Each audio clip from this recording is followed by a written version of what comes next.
Dieu aime fixer des rendez-vous à ses enfants. Est-ce que vous savez ça? Nous avons un Dieu qui nous fixe des rendez-vous à différents moments, différents lieux. Et le culte en particulier, eh bien, c'est un rendez-vous que Dieu nous fixe. Chaque semaine, Dieu nous fixe un rendez-vous. C'est comme si vous receviez une invitation à un mariage et chaque semaine, vous êtes invité à une festivité. Le culte, c'est ça. Dieu aime fixer des rendez-vous et si nous lisons attentivement, les rendez-vous qu'il aime nous fixer, souvent, la Bible nous en parle comme des rendez-vous à la montagne. On va découvrir quelques textes. Dieu aime, et la Bible nous informe que Dieu aime inviter ses enfants à la montagne. Donc, quand vous venez au culte, en réalité, vous montez à la montagne sainte, parce que c'est là que Dieu se manifeste.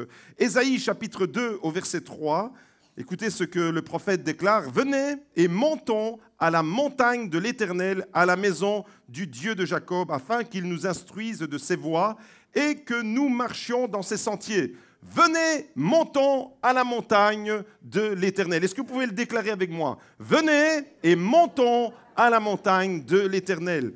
Ésaïe 40, verset 9, un deuxième verset. « Monte sur une haute montagne, Sion, messagère de bonheur.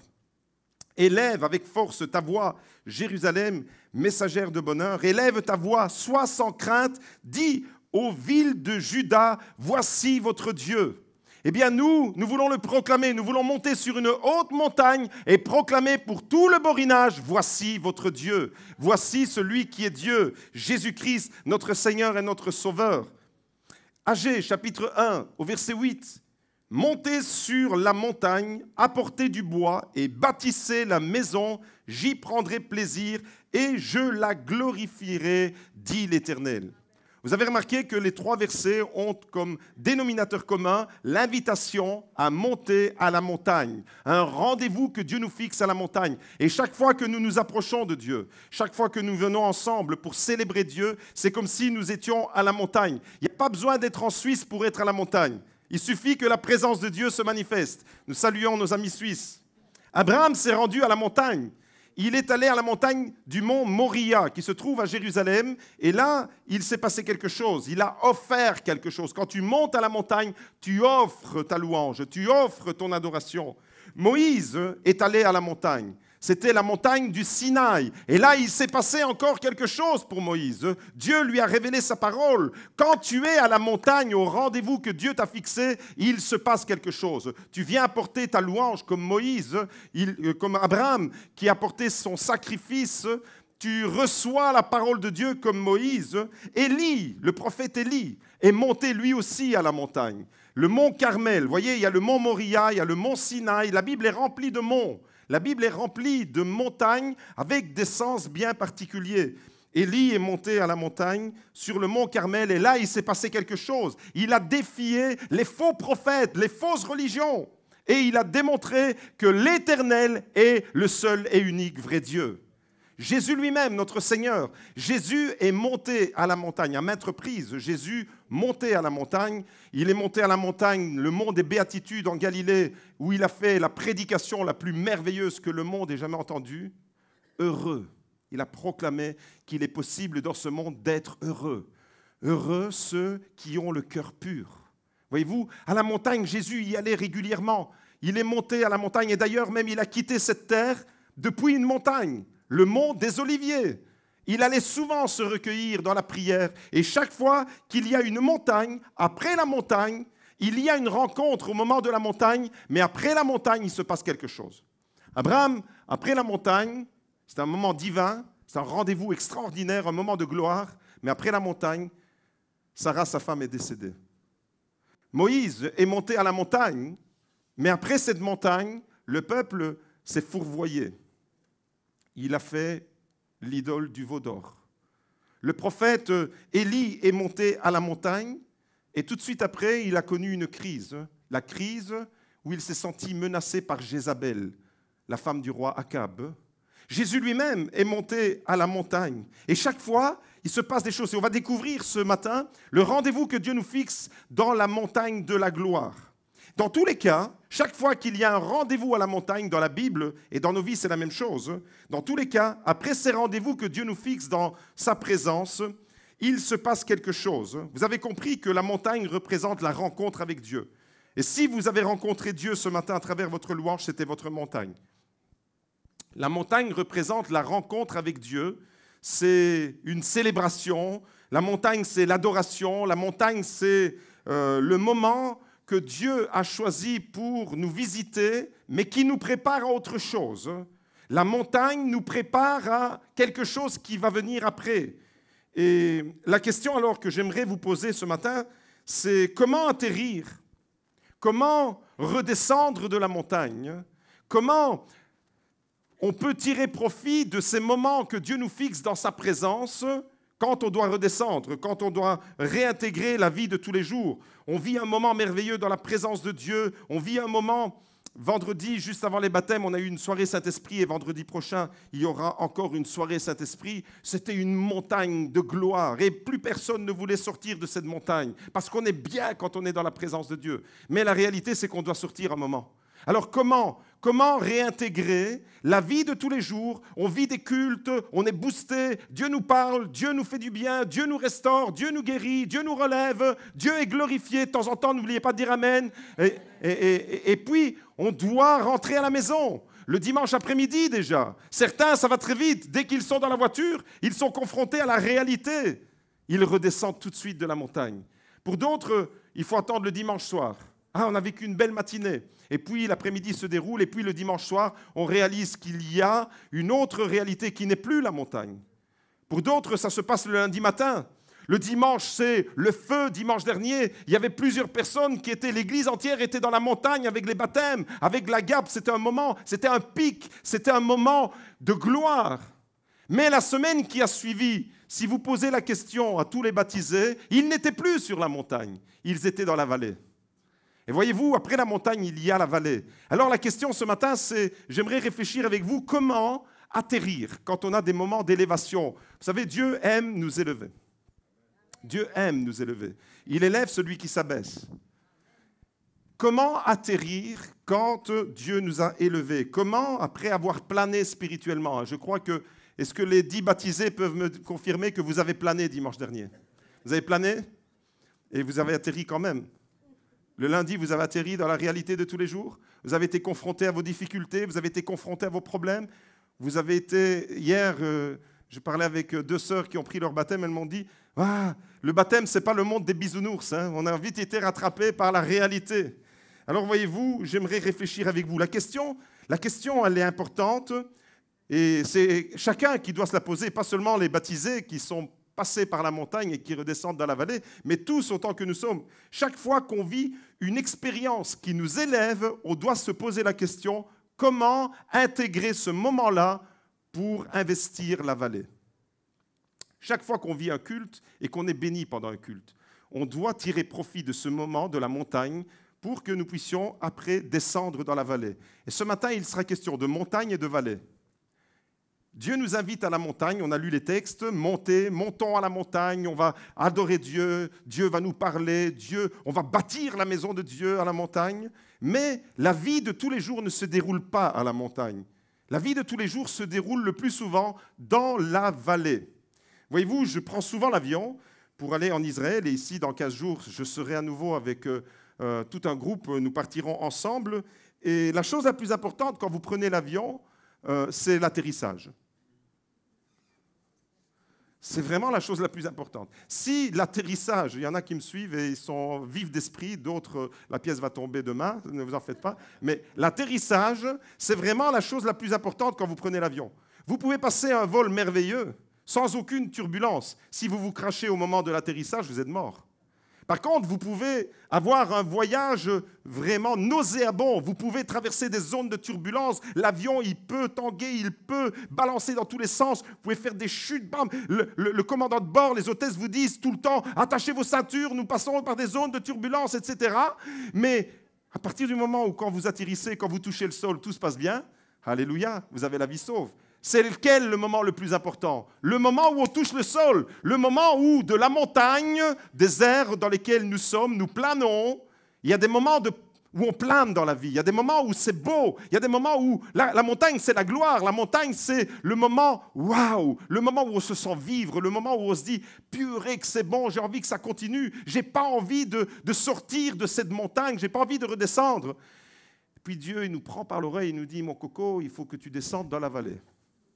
Parce que tu ne vas pas rester dans la montagne. Tu vas aller dans la vraie vie de tous les jours. Voyez-vous, le plus important, c'est l'atterrissage. C'est important, les baptêmes. Mais ce qui m'importe le plus, c'est de savoir comment ils ont intégré, nos 10 baptisés, comment ils ont intégré cette merveilleuse promesse que Dieu leur a faite dans leur vie de tous les jours. Et pas seulement cette semaine qui vient de s'écouler, tous les jours de la semaine et tous les jours que Dieu leur prêtera vie. Depuis 1921, il y a 4000 personnes qui ont franchi le sommet du mont Everest. 4000 personnes. C'est pas mal, hein, depuis 1921. Alors, pour ceux qui ne le savent pas, l'Everest, c'est la montagne la plus haute qui existe au monde. Elle culmine à 8850 mètres d'altitude. C'est énorme. C'est 2 fois les Alpes, 2 fois le Mont Blanc. C'est hallucinant. On appelle le mont Everest le toit du monde. Et il y a 4000 personnes qui ont été jusqu'au sommet de cette montagne. Voyez-vous, et depuis 1921, eh bien, ça doit être franchement quelque chose de fascinant de gravir. Je peux comprendre ceux qui sont friands d'expériences, d'adrénaline, les sportifs de haut niveau, les sportifs de l'extrême. J'imagine que ça doit être vraiment exaltant de monter. Les sports de l'extrême. Est-ce que vous pratiquez un sport de l'extrême? Moi, un jour, quelqu'un m'a dit, est-ce que tu pratiques un sport de l'extrême? Alors, j'ai réfléchi. Un sport, autrement dit, extrême, dans le sens, un sport dangereux. Je me suis mis à réfléchir. Je me dis, quel est le sport extrême que je pratique? Je dis, oui, de temps en temps, je contredis ma femme. Ça, c'est un sport extrême. Il faut oser contredire sa femme, parce que vous avez intérêt à courir vite quand vous la contredisez. Mes amis, j'imagine les gens qui ont franchi le seuil, là, qui ont franchi la cime du mont Everest, l'adrénaline, le moment, un moment de vie où on se dit « Waouh, j'ai réalisé quelque chose que peu de gens, par rapport aux milliards d'êtres humains qu'il y a sur Terre, ont pu atteindre. » Pourtant, depuis 1921, il y a 200 personnes qui ont trouvé la mort sur le mont Everest. Alors la question que je vous pose, c'est à votre avis, à quel moment elles ont trouvé la mort, ces personnes? Au moment où elles montaient la montagne ou au moment où elles sont descendues? Est-ce que vous avez une idée? C'est à quel moment qu'elles sont mortes pour la plupart? La réponse, vous la devinez, la réponse c'est que la plupart de ces personnes sont mortes sur le mont Everest dans la phase descendante. Au moment où on descend. Et d'ailleurs, si vous faites de l'expérience, vous aussi, vous allez vous en apercevoir, c'est plus dangereux de descendre d'un escalier que de le monter. Si vous mettez une échelle pour monter sur un grenier, c'est plus dangereux de descendre l'échelle que de la monter. C'est toujours la phase descendante qui est la plus importante. Et c'est de cette phase-là que j'aimerais parler avec vous, voyez-vous. Même dans nos vies de tous les jours, les choses que nous faisons qui nous permettent de monter, c'est quand on atterrit qu'on voit le résultat de ce qu'on a fait. Alors, la première leçon que j'aimerais vous laisser, c'est que la vie n'est pas faite de montagnes seulement, mais elle est faite de haut et de bas. Et lorsque nous descendons, lorsque nous avons atteint un niveau et que nous devons réintégrer la vraie vie de tous les jours, il nous faut être attentifs à l'impact avec la réalité. Il y a beaucoup de chrétiens qui, à un moment donné, planent tellement. Et ils chantent la chanson de Plastique Bertrand, « Ça plane pour moi, moi ». Il y a beaucoup de chrétiens qui planent, mais quand ils arrivent à toucher le sol, là, ils se fracassent. Alors, je ne voudrais pas que quelqu'un se fracasse ce matin. Et c'est pour ça qu'on va réfléchir ensemble sur comment négocier ces moments où on a été invité par Dieu à vivre un moment sublime. On a été invité par Dieu, peut-être que dans ta chambre, la montagne, ça peut être dans ta chambre, la montagne, ça peut être une expérience forte que tu vis avec Dieu. Tu vas courir dans un bois et tout d'un coup, tu vis un moment divin, tu vis un moment où tu es dans la présence de Dieu. Et puis, tu dois réintégrer. Ou alors, tu connais des succès, tu connais des réussites, tu entreprends des choses, ça va super bien pour toi, Mais après, il faut peut-être que tu réalises que ce ne sera pas toujours comme ça. Voyez-vous, et on ne peut pas faire un schéma où on peut dire c'est toujours comme ça que ça va se passer. Il y a des hauts et il y a des bas. La vie n'est pas faite de montagnes seulement. La vie, et vous êtes d'accord avec moi si je vous dis que la vie est faite de hauts et de bas? Vous en avez connu des hauts, vous avez connu aussi des bas. Peut-être qu'en ce moment, vous jouez au yo-yo. Il y a des hauts et des bas, il y a des hauts et des bas. Peut-être que dans un moment de stabilité émotionnelle dans votre vie, vous êtes dans un haut et il dure quand même longtemps, mais après, vous allez quand même connaître un bas. Tous les hommes de Dieu, tous les serviteurs de Dieu, tous les prophètes, même les apôtres ont connu des hauts et des bas, voyez-vous. Et j'aimerais réfléchir avec vous. Vous connaissez l'histoire du gars qui dit à son ami, tu sais que John a fait une chute libre en avion. Il est tombé d'un avion. Or, son copain, il le regarde et dit, ah, pas bien. Vous connaissez cette histoire du bien, pas bien? C'est un avion et le gars lui dit, mais John est tombé d'un avion en plein vol. Et son copain le regarde, lui fait, mais pas bien. Alors l'autre lui répond, mais non, t'en fais pas, il avait un parachute. Ah, bien. Oui, mais le parachute ne s'est pas ouvert. Pas bien. Oui, mais il y avait une botte de foin. Ah, bien. Oui, mais non, dans la botte de foin, il y avait une fourche. Pas bien. Oui, mais t'en fais pas, il est tombé à côté de la fourche. Bien. Oui, mais attention, il est tombé à côté de la botte de foin. Pas bien. C'est fracassé, le gars. Des hauts et des bas. Voyez-vous, il y a des chutes comme ça qui peuvent être fracassantes. Et j'aimerais qu'on puisse réfléchir à ça, à ces hauts et à ces bas, à ces biens et ces pas bien dans nos vies. Il y a des biens et il y a des pas bien. Et nous devons vivre avec les pas bien. Ce serait vraiment vous vendre un évangile qui n'est pas le vrai que de vous dire que si vous acceptez Jésus, vous serez toujours en train de planer sur la montagne. Si vous acceptez Jésus, vous ne rencontrerez plus jamais des problèmes. Je ne vous ai pas prêché un évangile, je m'adresse aux 10 baptisés, mais je m'adresse à toute l'Église et à tous les chrétiens qui entendent ce message. Je ne prêche pas un évangile où on dit accepte Jésus et tous tes problèmes, tu n'en connaîtras plus, tous tes problèmes vont se régler et tu vas vivre sur un nuage. Le monde des bisounours, ce n'est pas biblique. Mes amis, il y a des biens et il y a des pas bien. Autrement dit, dans notre vie, et il faut l'intégrer ça. Et la maturité spirituelle, c'est la capacité d'intégrer dans nos vies des hauts et des bas, tout en gardant une certaine constance. Il y a des gens qui sont tout feu, tout flamme quand ils sont hauts, mais dès qu'ils ont une contrariété, dès qu'ils sont bas, ils abandonnent tout, ils baissent les bras, ils ne cherchent même plus la présence de Dieu. Dieu t'aime tellement, on l'a chanté tout à l'heure pendant la louange, qu'il ne va pas te laisser dans la vallée des larmes. Dieu t'aime tellement qu'il ne va pas te laisser dans la vallée des besoins. Dieu t'aime tellement qu'il va venir te chercher. Mais il faut que tu fasses appel à lui. Il y a des hauts et il y a des bas. La Bible est remplie d'histoires. Si vous lisez attentivement l'histoire des prophètes ou l'histoire des apôtres, vous allez vous rendre compte que dans la Bible aussi, il y a une alternance entre des hauts et des bas. Vous connaissez l'histoire de Daniel, le prophète Daniel?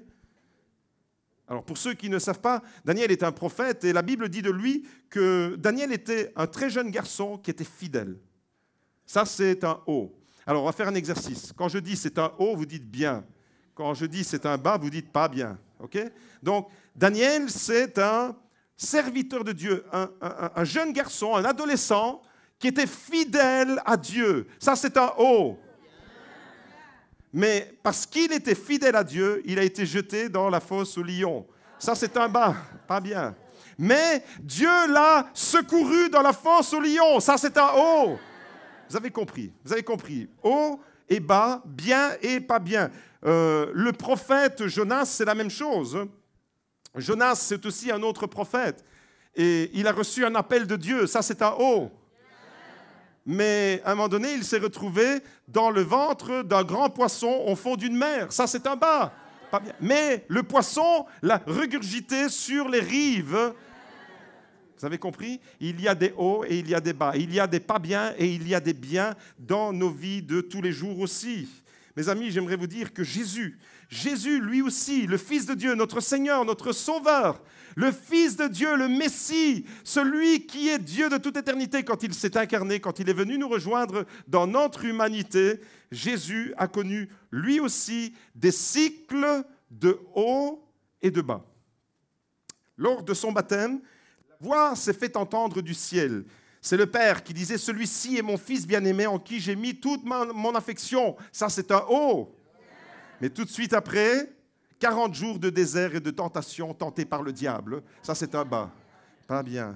Après le désert, il est entré dans un ministère de puissance, de guérison, de délivrance. Il a ressuscité les morts, il a guéri les malades, il a relevé les paralytiques, il a ouvert les yeux aux aveugles, il a prêché le royaume de Dieu. Ça, c'est un haut. Mais à cause de tout ça, il a fini sur une croix. Mais il est ressuscité. Alléluia. Ça, c'est un haut. Vous voyez, Jésus descend, il monte. Le prophète. Allez-y, si vous voulez acclamer, acclamez le Seigneur comme il faut. Hein. Parce que, regardez, je vais vous montrer quelque chose. Ça, c'est pas bien. Mais ça, c'est bien. Alors, pour Jésus, il mérite vraiment le haut de notre applaudissement. Après la croix, la Bible dit que la croix est le moment le plus bas que Jésus a atteint. Il s'est abaissé, dit Paul aux Philippiens. Il s'est donc abaissé, c'est bas. Le point le plus bas, lui qui était Dieu de toute éternité. Imagine-toi combien il t'aime. Il est Dieu. Il pouvait se passer de toi, mais il a choisi de s'abaisser. Et bien plus que devenir un homme, il s'est abaissé, il a souffert pour toi, il est mort sur la croix. C'est le point le plus bas. Mais Dieu, le Père, l'a souverainement élevé, lui a donné le nom qui est au-dessus de tout nom. C'est pourquoi aujourd'hui je peux dire « I believe in Jesus ». Je crois en Jésus parce qu'il est vivant. Et ça, c'est bien. Et tous ceux qui croient en lui vivront éternellement avec lui. Mes amis, mon deuxième point ce matin, c'est que la vie chrétienne est faite de haut et de bas. Et quand je suis en haut de la montagne, je suis en train de célébrer une victoire. Quand je suis dans la vallée, je suis en train de préparer une victoire. Je suis en train de remporter une victoire. Je suis en train, c'est là, c'est dans la vraie vie, c'est pas tellement quand on est dans la partie visible de l'iceberg. Vous voyez la vie du pasteur et vous vous dites que ouais, c'est le dimanche matin. Il y en a qui croient que le pasteur, il travaille seulement le dimanche matin. Ça, c'est la partie visible, la montagne. Et toute la semaine, on est dans la vallée. Toute la semaine, on est dans la vallée. Toute la semaine, on intervient là où il y a des besoins. Il y a la montagne de la gloire, mais il y a la vallée du besoin. Et si tu es invité à monter dans la montagne de la gloire, c'est pour que tu puisses investir la vallée du besoin, ou la vallée des besoins, les tiens, mais aussi ceux de ton entourage. Un jour, Jésus, avec 3 de ses disciples, est monté sur une montagne. On va découvrir ce récit dans l'évangile de Luc au chapitre 9, on lit à partir du verset 28. C'est le passage des extrêmes. Extrêmes, comme le sport extrême que je pratique. Vous vous rappelez de ça? Ne contredisez jamais votre femme, vous allez goûter c'est quoi le sport extrême. On lit le passage des extrêmes. C'est un moment où on va voir le récit qui se déroule dans la première partie à la montagne et dans la deuxième partie dans la vallée. De la montagne de la gloire à la vallée du besoin. Luc chapitre 9 au verset 28, il est écrit « Environ 8 jours après avoir dit ces paroles, Jésus prit avec lui Pierre, Jean et Jacques, et il monta sur la montagne pour prier. Pendant qu'il priait, l'aspect de son visage changea et son vêtement devint d'une blancheur éclatante. Et voici que 2 hommes s'entretenaient avec lui. C'étaient Moïse et Élie. Apparaissant dans la gloire, il parlait de son prochain départ qui allait s'accomplir à Jérusalem. Pierre et ses compagnons étaient accablés de sommeil, mais restés éveillés. Ils virent la gloire de Jésus et les 2 hommes qui étaient avec lui. Au moment où ces hommes se séparaient de Jésus, Pierre lui dit « Maître, il est bon que nous soyons ici, faisons 3 abris, faisons 3 tentes. Il est bon de rester à la montagne. Faisons 3 abris, un pour toi, un pour Moïse et un pour Élie. » Ils ne savaient pas ce qu'il disait. Il parlait encore quand une nuée vint les couvrir. Les disciples furent saisis de frayeur en les voyant disparaître dans la nuée. Et de la nuée sortit une voix qui dit « Celui-ci est mon fils bien-aimé, écoute-le ». Quand la voix se fit entendre, Jésus se retrouva seul. Les disciples gardèrent le silence et à cette époque-là, ils ne racontaient rien à personne de ce qu'ils avaient vu. Amen. Mes amis, je ne sais pas si vous êtes comme moi, mais nous rêvons tous, en tant que chrétiens, de vivre des moments comme Pierre, Jean et Jacques ont vécu avec Jésus. Moi, j'appelle ça des moments divins, des moments de connexion divine, des moments où, waouh, on est là, ils ont été témoins, ils ont vu la gloire de Jésus, ils ont vu Jésus qui s'entretient avec Moïse et Élie sur son prochain départ. Ils ont vécu un moment où le ciel est descendu sur la terre. Vous avez déjà vécu des moments comme ça où vous avez vraiment l'impression que le ciel est avec vous, où la gloire de Dieu vous enveloppe. Là, Pierre, Jacques et Jean étaient enveloppés de la gloire de Dieu. Sur cette montagne, ils étaient tellement bien que Pierre dit, on va rester là. On va faire du camping spirituel. On va mettre 3 tentes et on va rester là. Et la Bible dit qu'ils ne savaient pas ce qu'ils disaient. Parce qu'il était impossible de rester sur la montagne. Parce que tu dois investir la vallée. Parce que, voyez-vous, si la montagne, c'est la célébration, la vallée, c'est ton engagement. Et une vie chrétienne normale ne peut pas se dérouler seulement sur la montagne. Si tu restes sur la montagne, tu cours un risque énorme. Tu cours le risque d'être un chrétien mystique, d'être complètement détaché de la réalité de ce monde. Par contre, si tu ne montes jamais à la montagne et que tu es toujours dans la vallée du besoin, eh bien, tu risques d'être un chrétien humaniste. Voyez-vous, nous sommes menacés. Si nous sommes sur la montagne seulement, nous risquons la crise mystique. Mais si nous restons seulement dans la vallée et que nous nous occupons des besoins, seulement du besoin, nous faisons du social pour faire du social, eh bien, nous ne devenons plus l'Église de Jésus-Christ, nous devenons le CPS de Jésus-Christ. Nous ne sommes pas le CPS de Jésus-Christ, nous sommes l'Église de Jésus-Christ. Vous comprenez que pour avoir une vie chrétienne normale, équilibrée et vraiment à la gloire de Dieu, nous devons monter ensemble à la montagne et nous devons descendre ensemble dans la vallée. Il y a des hauts et il y a des bas. Et quand on vient au culte, c'est un haut, c'est bien. Quand on va au doudou, c'est un bas, c'est pas bien. Il y a des gens aujourd'hui qui ont fait le yo-yo. Au matin, ils sont hauts, après-midi, ils sont bas. Au matin, ils sont dans la présence de Dieu, ça c'est bien. Après-midi, ils seront en présence du dragon sur la place de Mons, pas bien. Voyez, mes amis, il y a des hauts et il y a des bas, vous les avez compris. Ces moments-là, c'est important de les intégrer. Et là, Pierre et Jean, tout était réuni. C'était extraordinaire le moment. La montagne, elle était là. La gloire de Jésus était là. La gloire de Dieu. La nuée était présente. La présence de Dieu se manifestait. La parole de Dieu était là, tangible. Vous avez compris de quoi je parle. Vendredi, on va voir une montagne. Soirée Saint-Esprit. Je vous invite à venir tous à cette montagne. Mais avant vendredi, il y a lundi, mardi, mercredi, jeudi, et vendredi de la journée, vous serez tous dans la vallée du besoin. Je vous invite à investir la vallée du besoin. Je vous invite à rejoindre l'Église quand elle est dans la vallée du besoin. Parce que vous voyez, Pierre veut rester là sur la montagne. Et la Bible dit, t'as rien pigé, gars. T'as rien capté. Tu ne peux pas rester sur la montagne. Tu dois descendre dans la vallée. Est-ce que vous êtes prêts avec moi pour descendre dans la vallée? On va découvrir la suite du récit alors. Mes amis, j'aimerais vous dire que ce moment-là, il est tellement fort. Ce moment que Pierre, Jacques et Jean sont en train de vivre, il est tellement fort qu'ils ne veulent plus le lâcher. Et quand on vit des moments, quand on vit un moment positif dans la vie, on a envie que le moment il dure. Vous êtes en Sicile, au bord de la mer. Ciao Sandro. Tu n'as pas envie que ce moment il lâche. Quand vous êtes dans un beau moment, dans une belle phase de votre vie, vous avez envie que ce moment il se prolonge. Des fois, il y a des chrétiens qui me disent à la fin du culte, c'est déjà fini, on aurait bien voulu continuer la louange, on aurait bien voulu continuer toute l'après-midi. Pourquoi? Parce qu'on est bien quand on est dans la présence de Dieu, on est bien. Et je dis amen, c'est Dieu qui nous invite à monter sur la montagne. Et il faut monter sur la montagne. Mais s'il faut monter sur la montagne, il faut aussi descendre dans la vallée. Parce que c'est là la vraie vie.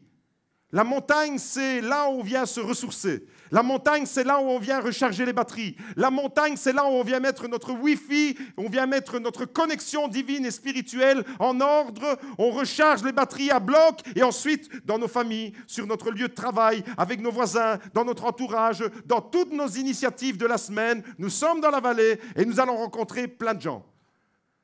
Des gens qui sont dans le besoin, des gens qui souffrent. C'est là que Dieu nous attend. Ce n'est pas que tu sois toujours dans la présence de Dieu. Bien sûr, tu as besoin de ces moments-là. Il t'attend là, dans cette vallée.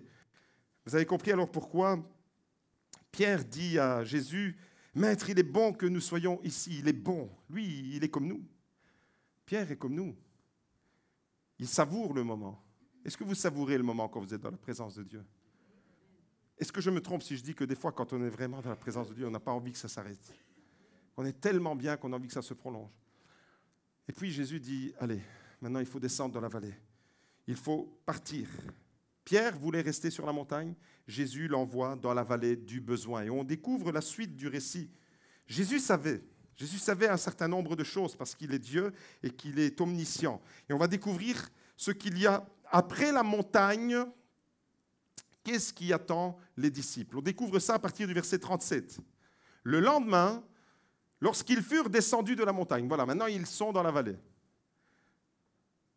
Vous étiez dimanche dernier lors des baptêmes à la montagne, mais le lundi, quand la GAP était terminée et que vous étiez en train de regarder vos photos, que vous étiez en train de regarder sur Facebook les témoignages, vous étiez déjà dans la vallée. Vous étiez déjà dans une autre réalité spirituelle. Vous avez compris comment se déroule la vie? Ça, c'est un schéma réduit de comment se déploie notre vie en général, des montagnes et des vallées. Alors on découvre ça. Le lendemain, lorsqu'ils furent descendus de la montagne, une grande foule vint à la rencontre de Jésus. Alors, du milieu de la foule, un homme s'écria, « Maître, je t'en prie, jette les regards sur mon fils, car c'est mon fils unique. Un esprit s'empare de lui, et tout à coup, il pousse des cris. L'esprit le secoue violemment, le fait écumer et le quitte à grande peine après l'avoir tout brisé. J'ai prié tes disciples de le chasser, et ils n'ont pas pu. » Génération incrédule et perverse, répondit Jésus. Jusque à quand serai-je avec vous et devrais-je vous supporter? Amène ton fils ici. Tandis que l'enfant s'approchait, le démon le jeta par terre et le secoua violemment, mais Jésus menaça l'esprit impur, guérit l'enfant et le rendit à son père. Tous furent frappés par la grandeur de Dieu. Amen. Mes amis, Jésus savait très bien que dans la vallée du besoin, au pied de la montagne, il y avait un homme dans la détresse. Jésus savait que dans cette vallée, il y avait un garçon, le fils unique de ce papa, un jeune homme qui avait besoin d'être libéré parce que le diable en avait fait sa proie. Le diable l'avait enchaîné. Le diable était en train de le ravager. Il était brisé, ce garçon. Il était jeté par terre, il était piétiné, il était humilié. Voyez-vous, quel contraste entre les versets qui précèdent les apôtres sur la montagne dans la gloire, où il dit camping, Club Med, on fait 3 tentes et on reste ici. Quelle différence entre ce moment divin et le moment où Jésus dit maintenant les cocos, venez avec moi. Je vais vous montrer la vraie vie. La vraie vie, c'est que dans la vallée, il y a des gens qui souffrent. La vraie vie, c'est que dans la vallée, il y a des hommes et des femmes. Il y a des couples en difficulté. On va rencontrer ça. Mes amis, vous savez pourquoi vous rechargez vos batteries? Pour investir la vie des autres, pour que vous puissiez être une source de bénédiction. C'est pour ça. Alléluia, vous irez au paradis, on ira tous ensemble. Gloire à Dieu. Mes amis, j'aimerais vous dire que dans la vallée du besoin, on va rencontrer des toxicomanes. On va rencontrer des jeunes qui sont totalement déprimés. On va rencontrer des femmes qui sont battues par leur mari. On va rencontrer des hommes qui sont au bout du gouffre. On va rencontrer des hommes et des femmes. On va rencontrer des familles explosées. On va rencontrer des gens qui sont dans le besoin matériel. On va rencontrer des personnes qui sont qui souffre de solitude. Voyez-vous, cet homme, il était là et Jésus savait très bien. C'est pourquoi il dit à Pierre, non, tu n'as rien capté, il faut descendre maintenant, de toute urgence. Et le lendemain, ils se retrouvent tous dans la vallée. Les apôtres ont été incapables d'agir. Mes amis, l'Église, la véritable Église, l'Église qui est bénie, et j'aimerais le répéter ce matin, l'Église qui est bénie, c'est une Église qui sait tirer profit de ces moments de montagne et de ces moments de vallée. Une Église bénie, c'est une Église qui se fixe un rendez-vous à la montagne, qui recharge les batteries, qui reçoit la parole de Dieu, qui reçoit l'onction, la bénédiction, la joie de Dieu envahit notre cœur. Tout ça pour qu'on puisse investir la vallée du besoin. Dans ta famille, il y a des gens qui sont en besoin. Sur ton lieu de travail, il y a des collègues qui ne connaissent pas Jésus et qui sont perdus. N'attends pas que ce soit le pasteur qui fasse ton travail. On se dédouane facilement. Le pasteur, vous voulez que je vous montre combien d'emails je dois lire ? J'en ai 4900 qui ne sont pas encore ouverts. Et on me téléphone, on me dit, mais pasteur, il y a telle personne qui t'a appelé. Parmi les 100 appels que des fois je reçois, il y en a un qui passe à la trappe. Mes amis, il faut impérativement que les chrétiens assument leurs responsabilités parce que les personnes qui sont autour de vous, ce sont les personnes que Dieu vous a confiées. Ce sont les personnes qui sont là dans votre entourage. Et si vous venez à la montagne de la gloire, alors investissez la vallée du besoin et apportez la vie là où il y a de la désolation. Et Jésus dit aux disciples, mais race incrédule, jusque à quand vous supporterai-je ? Et là, Jésus va montrer comment on agit dans la vallée du besoin. Qu'est-ce qu'il fait ? Il aime tellement ce jeune homme. Il aime tellement ce père qui est totalement perdu. Imaginez-vous un papa, c'est plus tellement que son enfant souffre, tellement qu'il est malmené, ce papa, il ne sait plus où donner de la tête. Il y a une double souffrance là. Il y a la souffrance du papa et il y a la souffrance du gamin. Le gamin, le démon le jette par terre, il écume, il est là, complètement brisé, la Bible dit. On l'a lu. Le papa, il est brisé autrement. Le papa, il est brisé dans son cœur. Et il faut que l'Église prenne conscience que tout autour de nous, dès aujourd'hui après-midi, on se retrouve dans la vallée du besoin. C'est le rendez-vous que Dieu nous fixe à la montagne et ensuite à la vallée du besoin. Oui, la Bible nous invite à monter à la montagne, mais la Bible, vous l'avez compris, nous invite aussi à descendre dans la vallée pour aller au-devant des besoins. Autrement dit, si tu penses que la vie chrétienne, c'est seulement organiser les choses pour toi, tirer profit pour toi, être bien pour toi, c'est que tu n'as rien pigé, c'est que tu n'as rien capté à la vie chrétienne.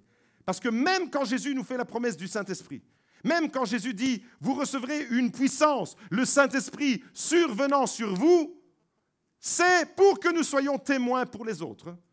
Et vous serez mes témoins à Jérusalem, en Judée, en Samarie et jusqu'aux extrémités de la terre.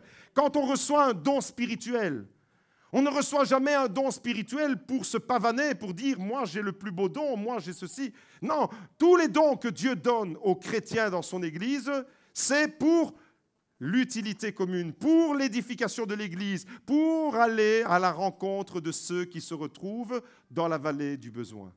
Vous êtes d'accord avec moi ? On réclame l'Esprit de Dieu pour que Dieu puisse véritablement nous investir. Vous avez compris qu'il y a des moments de célébration extraordinaires qu'on doit vivre. Ça, c'est la montagne. Mais une vie chrétienne équilibrée, mature, responsable, c'est une vie chrétienne qui continue à aller de l'avant, même quand personnellement on traverse la vallée du besoin. Et ce qui est merveilleux, c'est que Dieu nous aime tellement, et on l'a chanté, Dieu nous aime tellement qu'il ne va pas nous laisser dans la vallée du besoin. Il n'a pas laissé ce jeune homme qui était tout meurtri dans la vallée du besoin. Jésus, il aime ce garçon. Et parce qu'il aime, il va agir, il va manifester sa puissance sur la vie de ce garçon. Jésus aime cet homme et il va intervenir et il va soulager, il va apaiser le cœur de cet homme. Vous avez capté, les amis, la réalité spirituelle où elle se trouve. Ce matin, je me sens poussé à vous dire cela. Une église qui prospère avec la bénédiction de Dieu. Une église qui va de l'avant, une église qui grandit, c'est une église qui monte sur la montagne et qui descend dans la vallée. Est-ce que vous êtes prêts avec moi? Est-ce que vous êtes d'accord de dire que chaque fois qu'on se rassemble dans ce lieu, dans ce sanctuaire, c'est une invitation à monter à la montagne? Il y a des besoins dans l'église. Il y a des départements où on a besoin de vos bras. On a besoin de votre service. On a besoin de moniteurs et de monitrices à l'école du dimanche. On a besoin de moniteurs et de monitrices aux ados. On a besoin d'hommes et de femmes qui s'investissent dans le service social Bethesda de l'Église. On a besoin, et si tu as compris que la vie chrétienne, c'est une vie où tu passes de la montagne à la vallée, tu as tout compris. Tu as tout compris. Tu ne peux pas être un chrétien en restant sur la montagne. Allô? 1, 2, 1, 2. Magda, augmente le micro, s'il te plaît, il ne fonctionne pas bien. Tu ne peux pas rester sur la montagne. Non, non, oui, oui, coucou, papa, bibi, poupou. Bien. Ah, bien. Mais quand tu descends dans la vallée, ça devient bien pour celui que tu vas rechercher. Est-ce qu'on peut se lever ensemble dans la présence de Dieu? Est-ce qu'on peut dire, Seigneur, pour descendre dans la vallée, nous voulons y aller ensemble. De temps en temps, pas toujours, mais de temps en temps, quand je dis quelque chose de vrai, de bon, dites Amen. C'est tous ensemble que nous allons descendre dans la vallée. Parce qu'ensemble, on est plus fort. Parce qu'ensemble, on est véritablement l'Église. Parce qu'ensemble, on accomplit ce pourquoi Dieu nous a créés. C'est tous ensemble qu'on va descendre. Parce que ensemble, vous savez ce qu'on est dans la vallée? On est le sel de la terre. Dans la vallée, vous savez ce qu'on est? On est la lumière du monde. Quand on est ici, regardez autour de vous. Regardez, tournez-vous autour. Quand on est ici, on n'est pas la lumière du monde.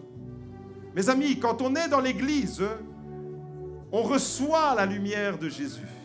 On recharge nos batteries. Mais pour être la lumière du monde, il faut aller dans la vallée du besoin. C'est de l'autre côté que ça se passe. C'est quand on descend et on va à la rencontre des besoins de ceux qui sont dans la souffrance. Mes amis, tous ensemble, on va monter tous ensemble à la montagne de la gloire, mais tous ensemble, on va descendre dans la vallée du besoin. Je veux entendre Amen. Je veux entendre l'Église dire, oui, je veux m'investir. Oui, je veux m'engager.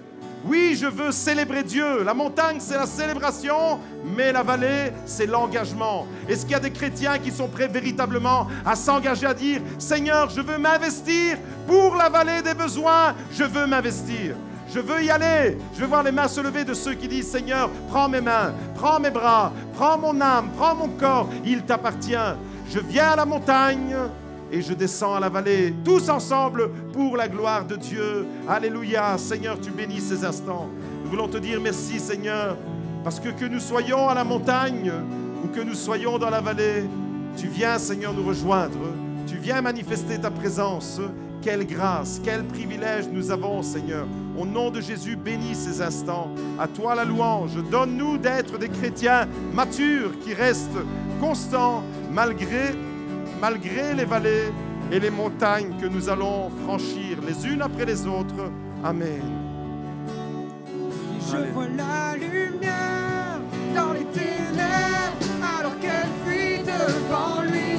J'entends dans les cieux un rugissement, quand sa gloire nous envahit. Je sens la terre trembler à sous nos pieds, alors que les murs s'effondrent. Rien ne peut nous séparer, rien ne peut nous séparer. Et je vois la lumière dans les ténèbres, alors qu'elle fuit devant lui. J'entends dans les cieux un rugissement, quand sa gloire nous envahit. Je sens la terre trembler à sous nos pieds, alors que les murs s'effondrent. Rien ne peut nous séparer, rien ne peut nous séparer. Je vois la lumière, et je vois la lumière dans les ténèbres, alors qu'elle fuit devant lui.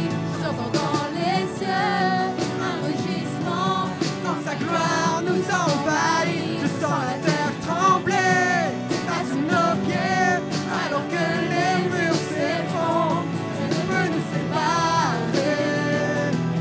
Une dernière fois, je vois la lumière, et je vois la lumière dans les ténèbres, alors qu'elle fuit devant lui. J'entends dans les cieux un rugissement, quand sa gloire nous envahit. Je sens la terre trembler à sous nos pieds,